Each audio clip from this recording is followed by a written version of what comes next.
Good afternoon, Riggs. This is Mrs. Bucci again. I'm sure you're sick and tired of hearing my voice, but this is one last video that we've created as a way of talking about computer use and the information regarding your computers, because we did have a few issues last year that we would like to prevent this year by trying to better communicate with you.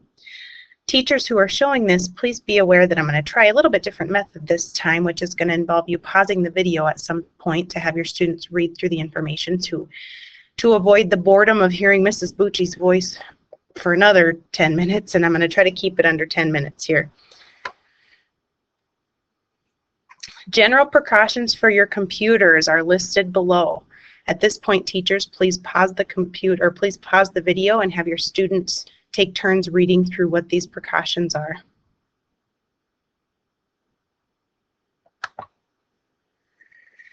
Carrying backpacks. Most of you already have this and know that you need to have a good backpack with a protective sleeve. Just make sure that you take your cord out. Sometimes it can damage the cord if you try to put it in with the cord stuck in the side of it. And make sure you return your stylus more than anything so that you don't lose it. If you lose a stylus, it's a $30 fee at the end of the year. Screen care. Again, teachers, please pause this and have your students read through this section.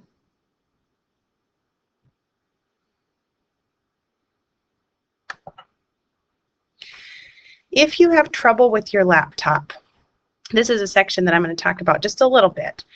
First of all, loaner computers are available if your computer is in need of repair. Please don't leave your computer, if you're lost a key and need to have it repaired, or if something's wrong, please make sure you take care of it right away.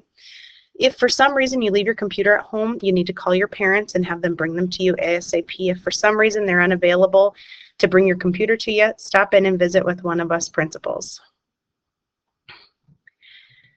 And again, if you find something wrong with your computer, it's really, really, really important that you report it right away.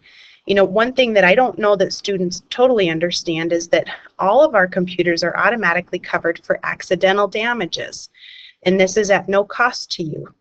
But in order for an incident to qualify for an accidental incident, it must be reported immediately to administration or technology personnel. If a teacher walks around and sees that your screen is cracked and you haven't reported that to anybody and it's been cracked for days, that's no longer qualifying for this accidental damage coverage. If something happens to your computer and you report it immediately, we know that things happen. We know that, you may spill a little bit of something on your computer or something gets spilled on it.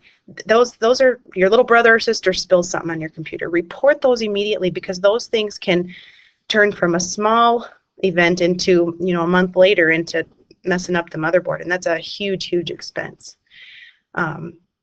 Negligence automatically disqualifies you from this, and one of those negligent things is leaving it in your car. For no reason should you ever leave your computer in your car, especially never, but in the winter time it can cause some major damages, and as we're here closer to summer, it can cause some major damages.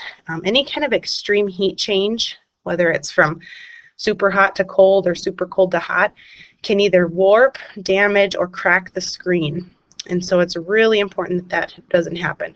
Also, theft is more likely if you leave a computer open and somebody sees a computer bag, they're more likely to break into your car and steal it. So just take the precautions that you need to. There are supplemental insurance that covers theft and damage by flood or fire.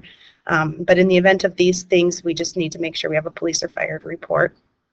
But again, you're covered for accidental. We're not going to charge you if you let us know right away, but you got to let us know. Preserve your machine. This is another place, teachers, where I'd like to have you pause the video and have your students read through each of these. Managing files. You each have a documents directory. Here's another important thing. I know it's easy to just close the screen and leave school for the day, but what happens is that sometimes your files don't synchronize to our system here at school, and you end up losing them. So at the end of each day, it's really important that at the end of 7th period you take the time to actually shut down your computer before leaving and letting those files sync to our system so that they can be retrieved the next day. Same thing if you're at home. Shut it down at night and you're working on homework, shut it down at night and reboot it when you come to school the next day so that it for sure syncs with our system. You're encouraged to back up all work on removable file storage on a weekly basis. However, if you get in a good habit of shutting your computer down at the end of every day and shutting it down at the end of every night after you're done with homework and rebooting it as soon as you get to school, you will save yourself a whole lot of headache when it comes to retrieving documents. Acceptable use, this is another section, teachers, where I'd like you to pause it and have your students read through these and discuss with your students. And the last slide is email, and I'm going to end with this. I'd like for each of you, again, teachers, to have your students read through this. One thing that I think is important to mention in this section is that email is subject to inspection by school officials, so make sure you use it appropriately.